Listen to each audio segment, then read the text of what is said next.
बहुत समय पहले की बात है। गंगा नदी के किनारे एक पीपल का पेड़ था।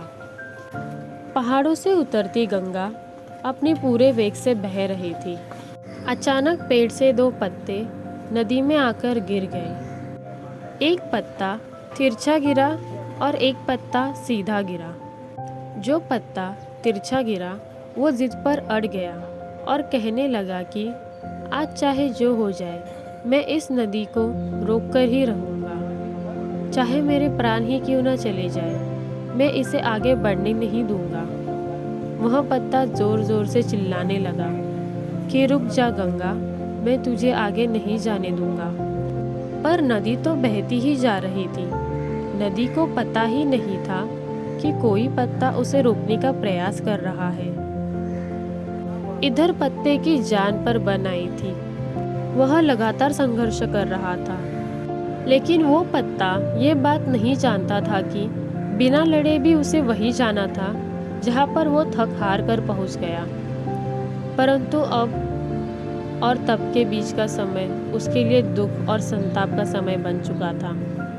वही दूसरा पत्ता जो सीधा गिरा था, वो नदी के प्रवाह के साथ बड़े मज़े से बहता जा रहा था और कह रहा था कि चल गंगा, आज मैं तुझे तेरी मंजिल तक पहुंचाऊंगा।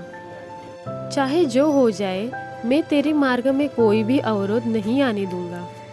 नदी को इस पत्ते के बारे में कुछ भी पता नहीं था।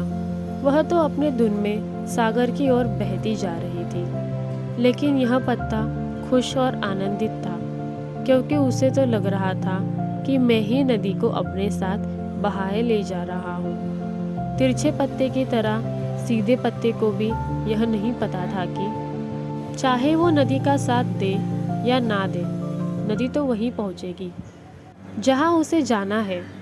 पर अब और तब के बीच का समय उसके लिए आनंद का समय बन चुका था।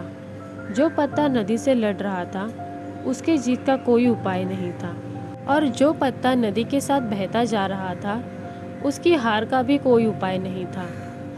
तो दोस्तों, गौतम बुद्ध हमें इस कहानी से यह सीख दिलाना चाहते हैं कि जिस दिन हम लड़ना छोड़ देते हैं, उस दिन से हम जीना शुरू कर देते हैं। अब लड़ना छोड़ देने का अर्थ यह नहीं है कि आप सपने ना देखें या उसके लिए मेहनत करना बंद कर दें, बल्कि लड़ना छोड़ देने का अर्थ यह है कि आप उन चीज़ों की बदलने की कोशिश ना करें जो आपके हाथ में है ही नहीं। यही खुश रहने का एकमात्र मूल मंत्र है। दूसरों को बदलने में अपना जीवन बर्बाद ना करें, बल्कि खुद को बदलें। नमो बुद्धाय।